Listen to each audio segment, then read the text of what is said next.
I want everyone to know if you hear me flirting with my next guest, it's because I really am.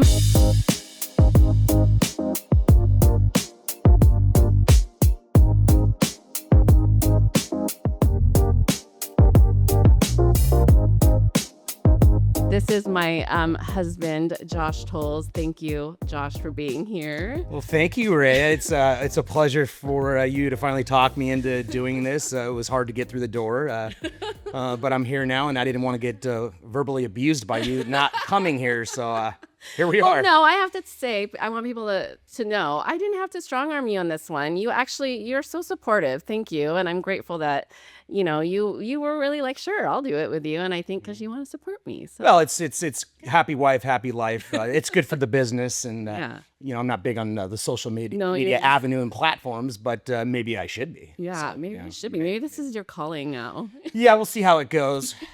Yeah. Okay, well, I'm not nervous. I'm just super excited. I am so excited to talk with you. It's so weird and awkward. We're just saying that. It is kind of weird, right? If I wink at you, I'm sorry, I'm a little flirty. But anyway, this is so new for me. This is actually pretty hot, Josh, that you're on here. So, okay. Well, don't get too flirty, Ray. I know. What I want people to know when we're on the podcast about us. So we're married, obviously. Mm-hmm. We're married. Mm-hmm. A little personal things about you and I. Mm-hmm. We have 3 boys, sons. Mm-hmm. We have. Let's talk about that. Adrian, who's 25. He works for us, operations manager. Andrew, 24. He's a union pipe fitter. No, he's not. Now he's working for us too. Now, yeah, and we're trying to push him through the ranks and teach him and mentor him and see how he does. Yes, he now is trying to be our one of our big leads. And then we have Nico, our youngest, at 22. And kind of works for us too. Kind of works for us. He just graduated at Portland State in graphic design, and so he does some of our content, which is marketing. Helpful. Yeah, marketing. Yeah, really good at it too. So good at it, and so I want anyone that's listening, we are proud parents. We are proud parents, and that college degree, it kind of works sometimes. Yeah, it seems he didn't know anything before he went to college, and right. now And Adrian went to UW, and look at him now. He's working for us. Yeah, so it's pretty cool. It's just all in the family. So I just want to put some personal things in there about who we are. We also have a dog, our precious dog, who's 12. His name's Stallone. Mm-hmm. Josh and the kids named him after Sylvester Stallone. And what else? Oh, and his middle name is Dalton, named after? That would be, Roadhouse in the 80s from Patrick Swayze. Anybody that comes in a small size needs a big punch. Yeah. He needed a big, strong name. And he's very athletic, too. Yeah, he is. Yeah. He's 5 pounds. But and when everyone comes up to us and says, well, you have a cute puppy, you get really offended by it. Puppy. They're discriminating against him. He's 12. Yeah. He's like someone coming up to me, hey, you're 6. Right. Well, I'm not 6. I may act 6, but Right. I know. I think it's funny. He is also one of our love of our lives. But also, we actually do have one more person who's the star of our show, of our family. And that's our granddaughter, Allison Paisley. She is the light of our life, especially you, Lolo, who loves to read with her. And if you guys see my Instagram, you'll always see Josh climbing on Lolo's lap reading all the time. Yeah, she's fun. She is fun. So anyway, that's a little personal stuff about us. The thing I'm going to start off first with you, honey, about business. Okay. Let's talk about what I want to talk about and where I want to go on this podcast, because I want people to understand how BioClean came about and how you are the reason BioClean came about, to be honest, how we own this business. So how did BioClean with Josh Toles first come to life? Well, BioClean came to life, when I was actually a teenager, 18 years old or 19, and you just start, and I remember these experiences, just think about them in my brain and what's a good business model? Competition there's always competition. And when you're driving down the road, you see competition everywhere. You see lots of plumbing trucks, you see sheet metal trucks, all these competition. And I was just driving one day and I just thought of blood for some reason. I can't tell you, it was a long time ago, but it's like, hey, this would be a good business. Who does all this stuff? It was always in the back of my mind. And, at some point the stars did align and I guess kind of a premonition came true. Yeah. I know you've told me that many times. It's just like you're weird. Yeah, a little bit. But who cleans that up? I don't care. It's gross. I'm good at seeing stuff. You are. You're very good at seeing. What inspired you though? I mean, what inspired me for what? To own BioClean. So what inspired me is obviously I've had we're on a different chapter of my life. The first chapter is your first industry and what you're doing. I did it for a long time. I was pretty good at it. I enjoyed it at times, but they label you and they cap you. And why should a human be capped when they know your self-worth? If anything, I'm going to bet on myself because I'm always going to win, because I think highly of myself, and I'm going to bet on my family. When you're working for somebody and you're just not happy at the end of the day, it takes a toll. You know, it's there's almost like a mental illness when you're not happy at work. Yes. And a lot of things happened to make me take this next avenue. And I'm very grateful that those things that I didn't like at the time, and I thought, why is this happening to me? What's going on? Right. It forced me to dig deep and improve my quality of life with my happiness. It's not all about money. It's about what we're doing. And, I know, yeah. And it's and we still don't know what we're doing. Every day we're going through the motions and we're getting all these new feelings, and it's a really good experience. I love that you're present. I remember, it was tough to get where we're at right now. Oh, very, It was a lot of digging deep for sure. I think that we both were like in this place of like, okay, what's our next step? What are we doing? We're not happy with what we're doing. And I think definitely very much have inspired me too. Like, okay, we need to take the risk. I think a lot of people that are business owners were risk takers. And so we definitely definitely taking risks. But I mean, it's not a risk if you know your self-worth, you know? Yeah, that's so true. Do you remember your first cleanup job? Oh, yeah, I do. The funny thing is, you know, we live in Camino Island. Yeah. And one of the first jobs I was on was in Camino Island. And we drove out there. Yeah. And I go, where the hell am I at? Yeah. I was like, I don't even know where. I go. I called like, you. I called you on the way, and I go, Yeah. this is the most beautiful place. You know, you can see the water. And we get to this One of the place, reasons why we live there. Like, how graphic can I be? Can we be graphic? It's unfiltered, honey. It's unfiltered. Okay, I have a shirt that says that. So we get there, and it's a bathroom scene, and this gentleman was an old person, and he died on the toilet.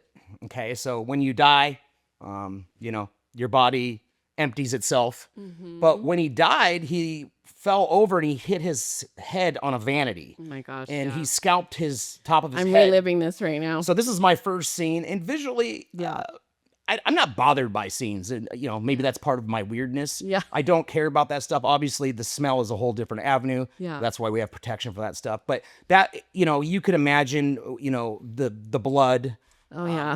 The amount of feces in the bathroom.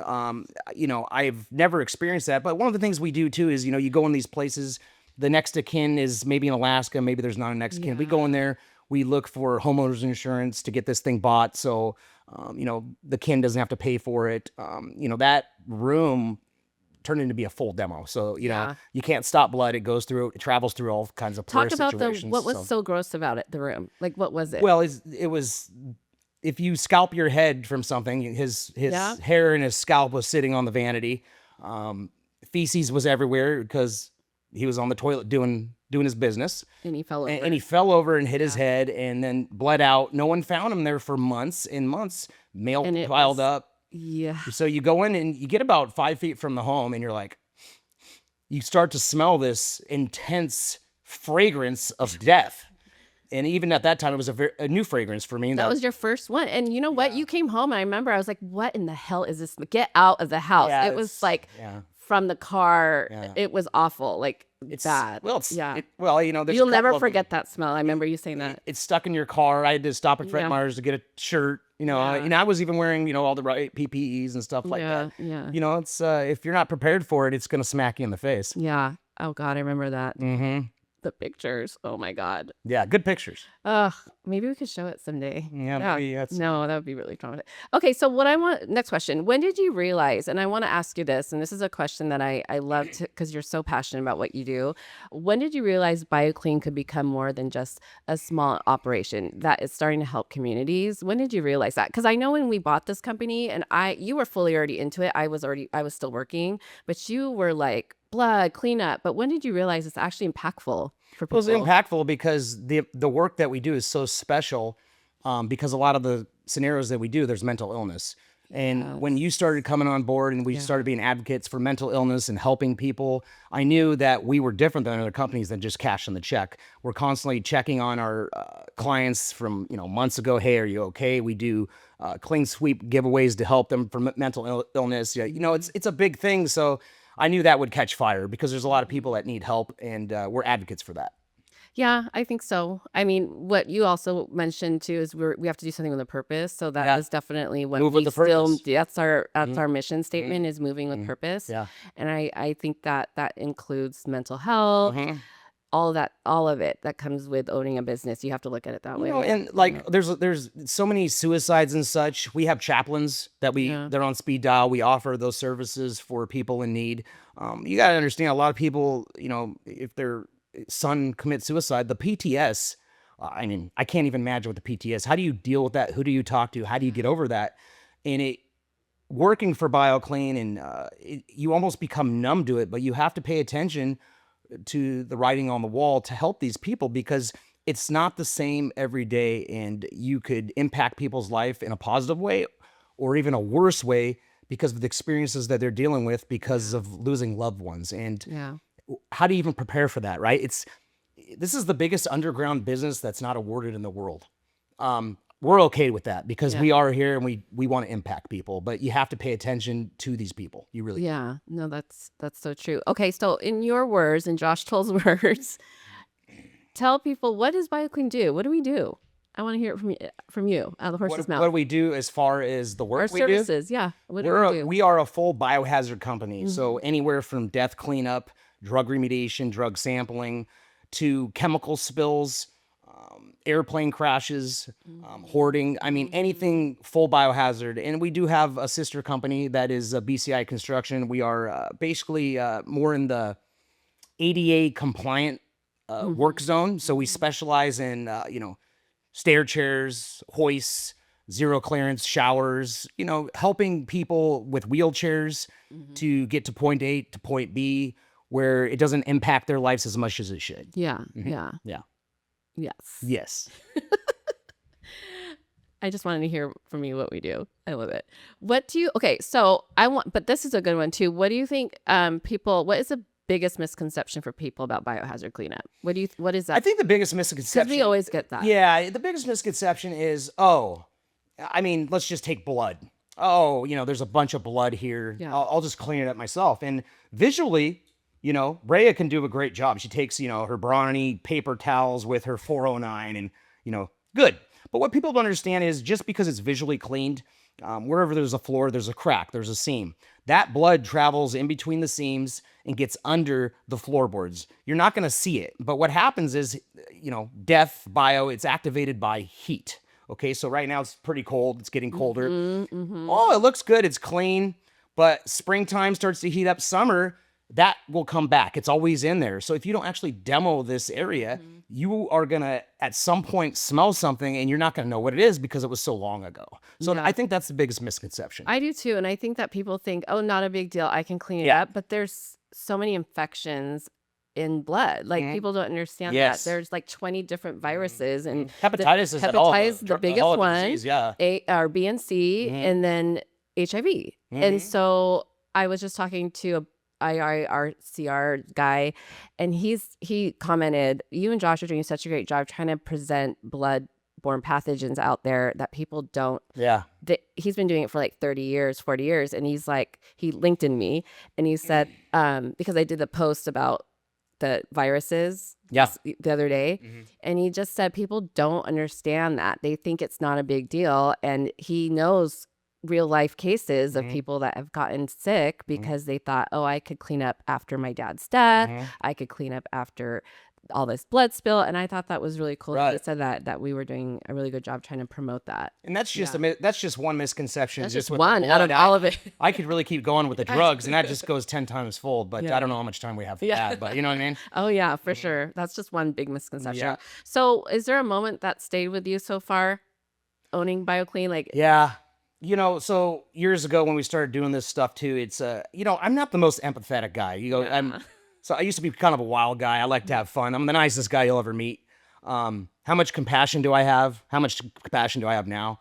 I found myself in a situation where I was on a job, and it was a property manager, and one of her best friends lived at where she property manages. And she didn't hear from her friend, and she was an older lady, really sweet gal. She checks up on her friend, and he did pass. She was absolutely crushed, and you have to understand that she found her that day, so we were there. I found myself giving a hug to a stranger, and I didn't even know. It just happened. So these are the things that evolve you as a man or as a woman that you didn't even know you were going to do. And I think human empathy and kindness took over me, and I didn't even know what I was doing. And I'm just hugging the stranger. Who hugs strangers? It's not a thing. It's not common, but it always remember, because I was helping that lady, and it's something that needed to be done, and I liked it, and I'd never experienced anything like that before. Yeah, and then go hug a stranger. Yeah, but you're a tough guy for sure. Well, it's not about being a tough guy. It's like, but I didn't even know I was doing it. I didn't know you're gonna say that. But you'll never know what I say. We're two different people. That is so. I know you think we're the same. Stop right we now. are two different We people. might renew our vows after this. We've been saying that for years. This is just crazy talk right now, Josh Toles. Yeah. Okay, so let's talk. We have the best team. Yeah, we have a good team. We have great employees. How would you describe your leadership style? Our leadership style falls after how we want to be treated. Yes. I think the experience of how I was treated, and you're asking me this question, and you could answer it if you want, but through different experiences, you get treated like a piece of crap sometimes, and you're just like, I don't, so unappreciated, not appreciated. We feel like each and everybody brings something to the table. We treat people like we want to be treated. You know what I mean? And I think that's gone a long ways, and people like to work for us too. We're good to our people. We still run our business, and we're very fair. Yeah, you're very direct. Yeah, you're a direct leader. Yep. You don't beat around the bush, and I love that. I don't think that's necessary. We know who fits in our culture and who doesn't. Yeah. You automatically know. Yep. You give people chances though too. You're very good with people. Yeah. You like to help people that are down in the dumps, stuff like that. I'm just describing what I think your leadership. Well, you're right too, but it's like. I always want to help people. I love helping people. Yeah. But you got to be careful too, because people like to take advantage of you. They do. They do. And I think for you, you're fair, but you do care like about our employees. You want, like, I love how you ask them what their goals. We both ask them, like, I want to buy a house, and you're like, I'm here to help you buy that house. Let's do, make them better. It's important. So we could help their goals. And the bigger our company gets, and the more outreach we have, that impacts our employees. We change the way of life to our employees and their families. Maybe they could go on another trip a year. Maybe they could buy a new car a year. So every decision that we make is so impactful for our employees, and that's what it's about too, changing lives and helping people. And that's a part of being a good business owner. And I'm going to say this too, the one that we are starting to implement, we are doing that incentive program for our employees. And I like to mention this if anyone's listening, owning a business. We believe in growing. If we're growing, it's because our employees are helping us grow. So I love that you have put into place a percentage. We do these reviews with them every quarter. Yeah. And then based on their review, based on their tenure, based on their position, all these things, you're putting a percentage away in this pool. And at the end of the quarter or time, you're going to give them money back. Because if we're making money, they're making. I love that. I hope anyone that's listening can do that as well for their employees, because that shows to us what we're doing, that we appreciate them. And they, when I tell them that we started this program, their eyes go big, because who does that, right? And it's not just us matching your 401k. We're actually putting money aside in this pool that you wanted to give to them. Because we're very we leave the reading on the wall there to let them know that we have goals. Okay. And if you guys meet our goals, you'll be rewarded, and everybody will be rewarded. And I don't think goals are talked about enough in the workplace. Yeah. Yeah. And I love that program right now. Okay. So, what drives you to keep improving and growing the company? Oh, that's easy. So, we all wake up every day. Yeah. And if you're not a little bit better the next day than you were in the past, you're not doing good enough. You got to do better every day. You got to understand your deficiencies. And if you could understand what you're not good at and come to terms with it. And as a man, oh God, we hate that. We hate admitting we're not good at something. As men, we're so Especially good. When I tell you you're we're not. so good at everything. We're better than these guys over here to the left of me and we're better than these guys right because we're the best. But that's a pretty ignorant way to think. And if you could get past that and actually evolve as a man and as a woman, if you're a woman, your life gets so much better because it's okay not to be good at everything. We're not good at everything. Don't tell us lies. It's about being the best person we could be at the end of the day. And at the end of the story of your life of what you can tell and what you could do. Yeah. You know what I mean? And give advice to that next person that's coming up because you've already lived that. You know, it's people's experiences. Yeah. Oh. You better stop it. Here we go. Okay, so I'll talk on this too. What is the most rewarding part about owning BioClean? The most rewarding part is obviously we're getting to a new experience, the doing every day. But the most rewarding is working with my family. Yeah. Okay, working with my family, and this makes me feel like Adrian's our operations manager, and as good as I feel that I'm doing and you're doing as a job, 10, 20 years down the road, Adrian's going to be twice as good as we are at running a job. Because we put him in this situation, and the kids after that, it's going to keep on going. I'm not a big legacy guy. I think this is the phoniest term ever, and that's just me talking. But I know we are handing something off to someone that could do a better job than us. Yeah. Eventually. Yeah. I'm going to stop already right now. No. I think that's so true. And I think for me too, I think that we're so happy now with what we're doing. Yeah. I think that's so rewarding for me because of what we struggled with for so many years and not really at a place of what we're passionate about, and of like we were there to raise our family and make money and go home and then do it all again the next day. That was what what most people are doing right now. And so for me, it was just very like looking at it now, that's so rewarding that we finally found a place and a spot that we could together be really happy and do what we love. I love what we do. And that's really, I don't think a lot of people can say that. I know a lot of people that do, but I know a lot of people that don't say that. And I think that the fact that we can is, for me. And I think a lot of people too, they're like, oh, how did you get a business? How do you do this stuff? Yeah.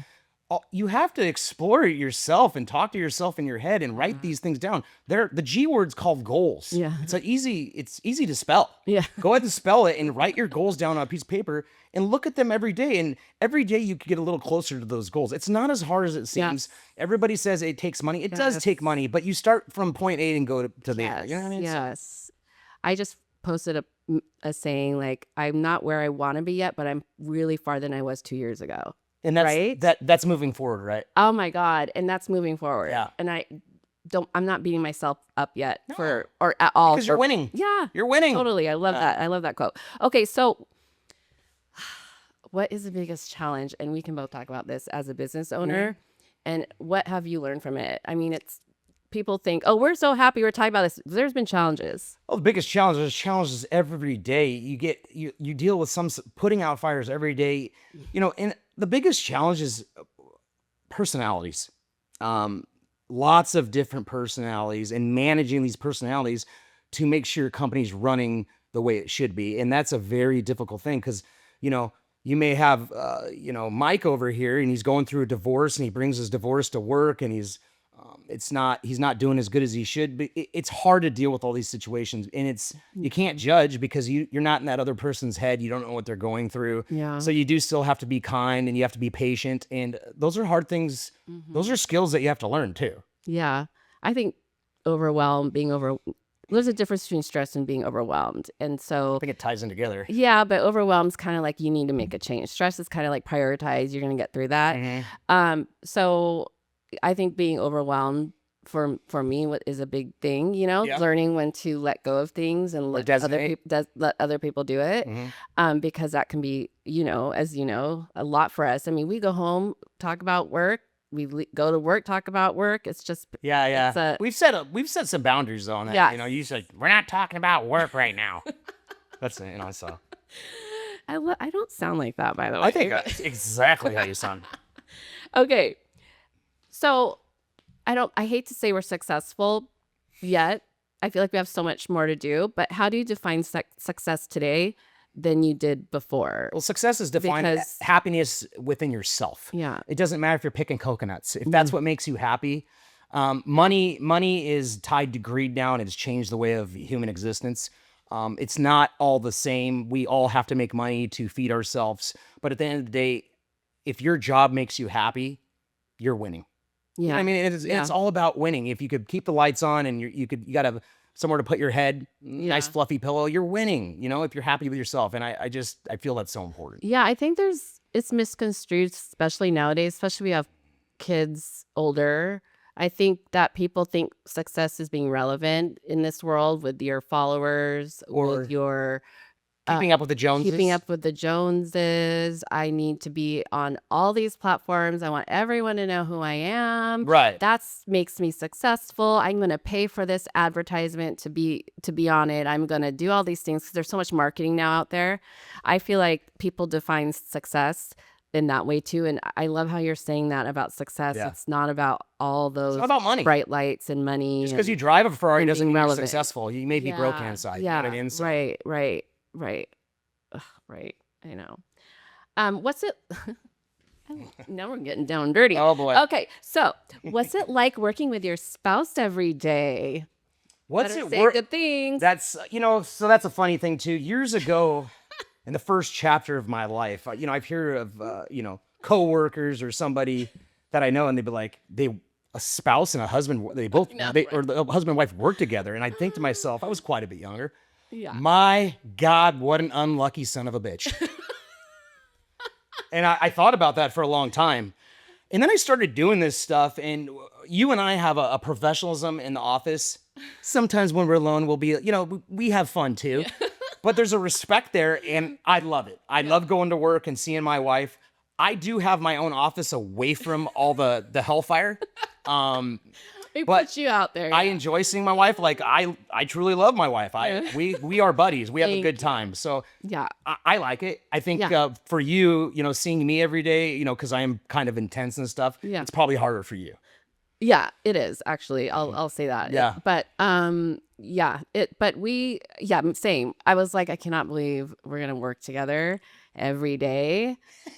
Every moment. But we're on our own schedules, We're on our own schedules, but it was like, oh my God. Well, for you, not for me. I was just you're like, hi, honey, welcome. And I'm like, oh my gosh. It's only because you are intense. I mean, you do. When you're in that office, all of us know the fire is on. We're going. Yeah. Here we go. Here, Josh is here. We are, we got to multitask and listen. If he comes in, no matter what we're doing, he has something to say. We're writing it down while we're doing. So I get that part of it.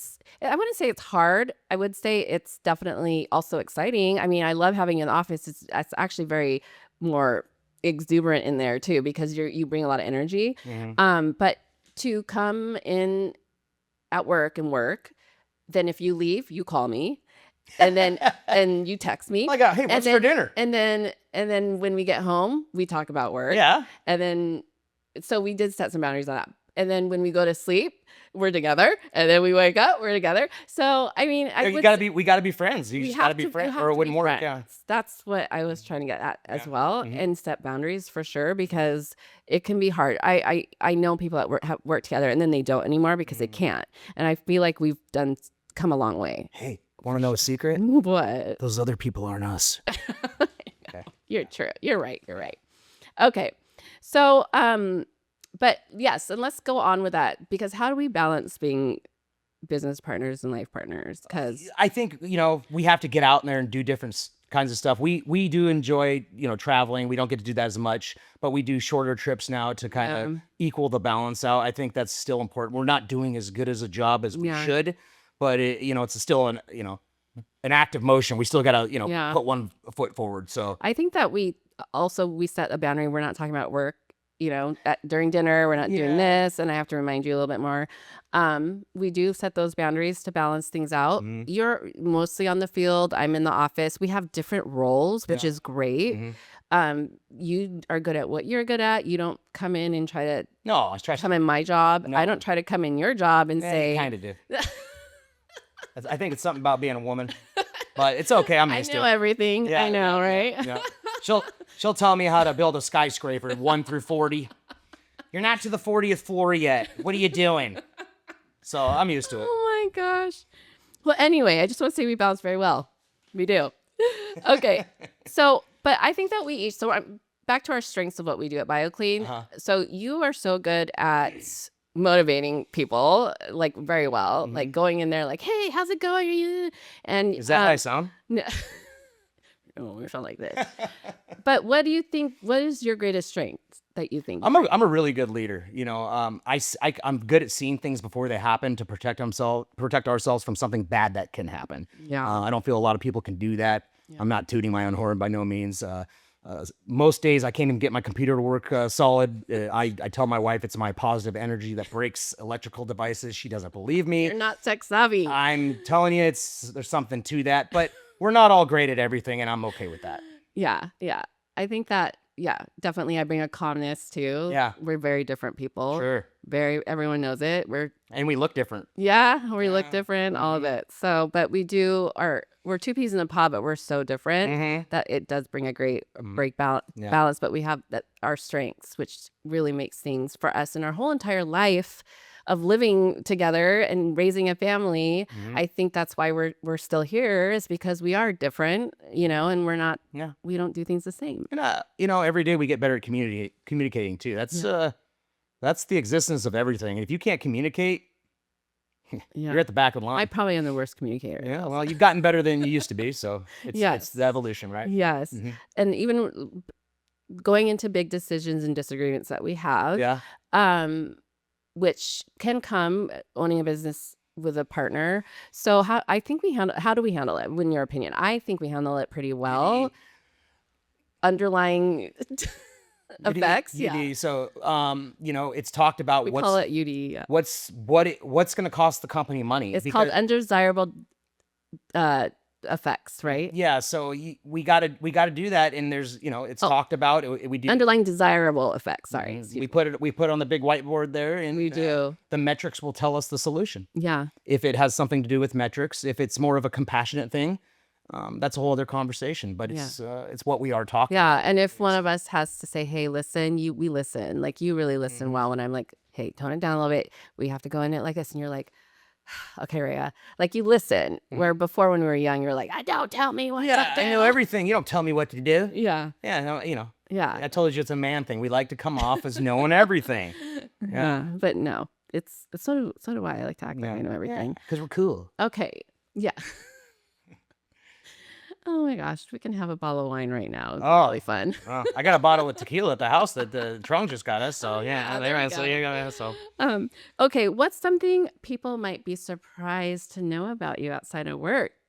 Outside of work, Mr. Toles. surprise. I've always been into like taking care of myself, fitness, trying to be the best. I don't know if that's a surprise. Everyone knows. I don't know. The funny thing is, like, what are we doing for our brain? Just all the work we put in for our brain at work and the intellect. Are we powering that motor? You got to take care of that motor that walks us around and do the right fitness for that, and just walk around and smell the air. I mean, I'm looking out the window. The leaves are all beautiful now. It's that fall season. That's I like looking at that stuff. I like seeing the change of the seasons, and that goes together. It's good for the mindset, and it's healthy for the brain. I think. Can I name something people would be surprised about you? I mean, I don't think I can't say no. So. So go ahead. Well, people don't know that you're a martial artist too. Yeah. You're a black belt in Taekwondo and you're a state champion. So you in one of my lives. Almost went to Olympics. I do like to box. I don't think it's one of the about you. The thing about as you get old is you start to fall in this thing like the Groundhog's Day is a perfect example. You need someone I advise someone to find something very simple to do. And just find you get a little better every day. Yeah. So boxing is a very simple thing. You just punch, but it takes a lot of intellect to be good at it. And if you continue to doing these things day by day, week by week, month by month, you got a little better. Yeah. And as you get older, to witness yourself a little better than you were yesterday in something physical, it's very rewarding. And it makes me feel very good. I think you learned that from a young age at martial arts. Sure, self-discipline, getting better at something. I think that being a small kid fighting actual grown men, it puts your experiences in front of everybody else, and you have to grow because you're doing things that in your age that no kid is doing, so you're evolving faster than you should. That gives you farther benefits down the road. Right. Especially a man that can kick with your head up, with it up here to your head. Wow. And do the splits. Wow. Yeah. So, what are you most proud of when you look at what we built together? Well, I guess where we started and where we're at now and where we're going. It's just like I said, I feel big into premonition. I already know where we're going. Yeah. I'm a big believer, and I know you are, is positive energy. So as hard as things are, if you focus on the negativity, there's an aura of negativity that comes off our souls, and it's people can feel that. It is 100% true. They've done science on this stuff. Yeah. It's true. So if you could keep more positive, and have that positive outlook, you're gonna go places, Yeah. and you don't need to worry about all the other stuff because it's all mindset. Yeah. Yeah. We worked really hard to get to a positive Positive place. energy is everything. Yeah. I mean, I think when we are listening, I mean, we didn't get here out of chance. It was a really Kicking rocks. Yeah, it Yeah. was really working hard to mentally be at good places in our life for sure. And one of those things was positivity and looking at things in a good way instead of drowning in our sorrows and poor me, wah wah victim mentality. You really pushed us as a family to like move forward. We're gonna get to where we need to be. Let's have this, mentally be positive. And it's hard though. And people, oh, you guys talking about positive energy? Like it's not. It's hard. Well, for me too, it's like there's so many aspects and moving parts of running a business, especially ours. Especially what we do. Yeah, there's a lot of stuff going on, and if I have a problem and it's a big problem, and like you tell me something right now, and I'm like, oh, it's just consuming me. What I've told myself is I do take a step back, and I go, as big as the problem is, the next day, that problem, as big as it was the day before, it's not as big as a problem. Now, moving towards the end of the week, that same problem that was really big on a Monday and it's now Friday, it may be a problem, and I certainly would expect it not to be as big as a problem. So you have to really put things and really think about them, and because it's just a mind, your mind is messing you up at the end of the day. I know. It's how you respond of turmoil. And that is a lot of people probably listening can attest to that your mind really messes with you at times of the day.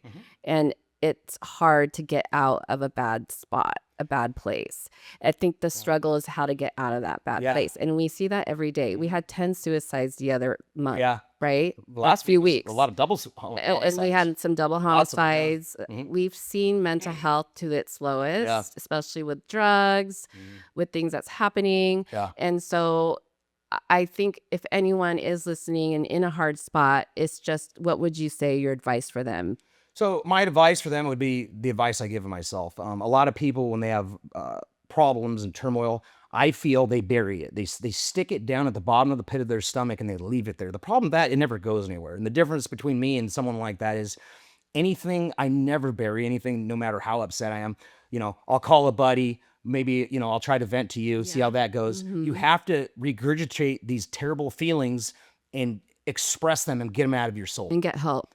Yeah. That's for me, that's the help that I need. And maybe some people know the help and they could do what they need to do, but that's what works for me. Yeah. Not keeping it in, for sure. And a lot of these problems we see are a lot of people that have and have struggled deep down in these dark demons and these dark places. And so that is probably what the biggest Sure, but it's like, those people, how much trauma have they dealt with? Everybody's just a little bit different. Yeah, so that's why we've dealt with our own traumas. Judgmental and stuff like that. Absolutely. No judgment, for sure. Because this world definitely has gotten very judgmental. Oh, yeah. So where do you see BioClean the next 5 years or so? 5 years from now, obviously, I'm not going to talk numbers or anything, but I'd like to see us have a satellite office somewhere. I'd like to see us more in Eastern Washington, a couple satellite offices. So a few, actually. We have already outgrown our office. We've grown quite a bit. That's the next move, actually, to get a bigger facility. Yeah. I'd like 20, 30,000 square feet. Yeah. Probably 10 to 15 offices. So, yeah. I think right now too, what we're seeing in our industry, I hope in 5 years it gets better. I think lately, and I kind of want to bring this up too, because we are in a podcast, we're dealing with regulations with things and things we're fighting for. Yeah. It's so nice to see our son and you and me are fighting for these regulations and like what examples like fee increases, and we're a small business and you are so passionate about that and fighting for like not increasing fees and all the licenses and the permits that we get. And this is in the drug industry too, which is like a huge epidemic for meth and fentanyl. Can you touch a little bit on I hear you in the office lately. You're so passionate about this. Not getting too political in here, but what can you talk a little bit about what you're seeing on that level? Yeah, so it's just, you have, if you get poked by a rod, you scream. And this stuff makes me scream because this state has basically put out the safety of people because they're not doing the job that they need to be doing. Yeah. So basically they're trying, so we're a certified contractor. We pay thousands and thousands and thousands of dollars a year, a lot of money to get certified through the state so we could have the right training, the right education when we go into these drug remediations, that it's a safe working place and we have the right technicians there. They're trying to raise the fees 400%. And it's not the fees that bug me, because Yes. it's what bugs me is when I receive something, usually get something. So they're getting something and they're not giving something. So basically, we are always at war with non-certified, companies that don't know what the heck they're doing. They're putting people's lives in jeopardy. Yes. And if they're going to go 400% fees, they're not going to police this industry. So we're going to end up still losing work to non-certified companies. And they're just doing it to basically, I think they want to put contractors out of work because methamphetamines and fentanyl demonize the look of their city, and they're putting that before the safety of people. And it really drives Can me you crazy. talk about why it's important to use a certified company than a non? Because people aren't going to understand that. Yeah. So do people still love college? I think people still love college. I know it's going through its things. It's an education of college. You are going to classes and you are learning and you are paying money to go to schooling to learn all these things, okay? To be hip with the whack codes, to know exactly proper procedures, okay? If you don't take those classes, how do you learn that information? Yeah. Most people can't learn without taking a class. Yes, you could read a book. I'm more hands-on and stuff like that, and I learn my certain way. But most people aren't going to grab a book and just learn all the whack codes and proper procedures. It's a whole industry. This isn't just some guy going in his backyard doing drug remediation. This is not a made-up industry. This is a massive industry. That's the biggest industry that's underground that nobody really knows what the heck's going on. So, we have to really start fighting this stuff and be more, be more outspoken so people aren't hurt and people don't get sick, because at the end of the day, more people are going to die if they don't start doing their job with the state and the health department. It's a real big problem right now. Yeah. Yeah. And I just wanted to touch base on that. I think it's really important to bring that up here. What we're fighting for every day in our company. It's not just a drug. It's just so many things that people think, oh, it's not a big deal. Yeah. And it's like, that's why there is a meth and fentanyl epidemic right now, because people are treating it like it's not a big deal. And, even public officials are saying, oh, contaminated home doesn't mean it's not fit for use. That's the craziest thing I've read so far, is that public officials saying because it's deemed contaminated doesn't mean it's not fit to use. Yeah, so why is there a guideline per whack code? So we all know this 1.5 micrograms per 100 centimeters squared is Washington legal. That is the legal guideline. So how does a health official say if you have 2 kids, a small baby, and a family living in a 2-bedroom apartment and it pops at 2.0, that it's still safe to live in there if there's a standard? Okay? Yeah. And I've been in these places. I've experienced low levels. I've experienced high levels. Not everybody's the same, but it is detrimental. That is why there's a standard. Right. And also it's like, how can you say it's deemed it's okay to live in there when meth and fentanyl is not okay to live in? Like, it's just not an okay thing to live in, no matter what level So how it is. could you say something's okay to live in Yeah. if I touch that, and just from touching a little grain of that contamination, I could die? And that is what drug? That is xylazine, but it comes in fentanyl. It comes in xylazine. It's how they make it under the bathtub or under the sink, or whatever they're doing. I don't know. I'm not a pro at making this stuff. I don't make that stuff. That's not my job. Yeah. But it's not in a medical lab. Okay? Right. So they're not doing it right. And that's why people are so dying. for those that are complaining, well, it's too expensive to remediate drugs. It's just an outrageous fee. Okay. What is your response to that, and why should they still do It's it? too expensive to do a proper remediation. How expensive is it to have blood on your hands from a baby dying? We did a job, and I'm not going to get too into this, that a baby died of fentanyl exposure. Okay, obviously had nothing to do with us. We were called to Aftermath for the remediation. Okay, so whoever put that baby in that situation, someone has blood in their hands. Yeah. Whether it's a property manager or an owner, I can't answer that. But nobody, absolutely nobody, should be put in that situation, having a family or a small child, and there should be 0% of someone getting sick when they rent a property. There should be 0%, and that's what we got to fight for. I know. Sorry, I didn't tell you I was going to bring that up, but I wanted to. Yeah, think listen, it's I'm going to important. stay calm on this one because I am still riled up because Yeah. we're Currently going through. we're some going stuff. through a lot of stuff, fighting Olympian stuff like this. So yeah. I get it. So okay, one of the last questions: what footprint as a business owner do you hope to leave, a foot and as a person too? So yeah. the footprint, and we talked about a skyscraper for a second a few minutes ago, and that's relative who I am because I have a lot of experience doing that in my first life. Enjoyed it too. Right now, Well, can we say what you did? yeah, for years I was a structural union iron worker. I put up cranes, bridges, skyscrapers, heavy pick loads, all kinds of just really extreme situations where a wrong decision, people could die. Yeah. And I'm carrying this over to this career, and it's the same thing. A wrong decision, someone could die. But the footprint that I'm leaving is currently we're on the 20th floor here. We're going to 100. My kids will take over and they will top out on the 100th floor. At that time, that will lead the footprint of what we're doing. And they will continue that skyscraper to their kids that will go 200 floors. So it's just a fun way to compare of what I'm trying to live. I'm not going to say legacy over that. None of that stuff. That's why I said footprint. Footprints. I love the footprint because we're building a huge system. We're building a company. Okay. We have a beautiful foundation and we're moving up towards the clouds. So that's a beautiful thing. I love that. Yeah. No. Okay. All right. Really quick questions, just really quick answers, please. I don't have quick answers. I know, but you're gonna have to try. Yeah. One word that describes BioClean. Empathy. Okay. Courageous. One word. Hardworking. Okay, here we go.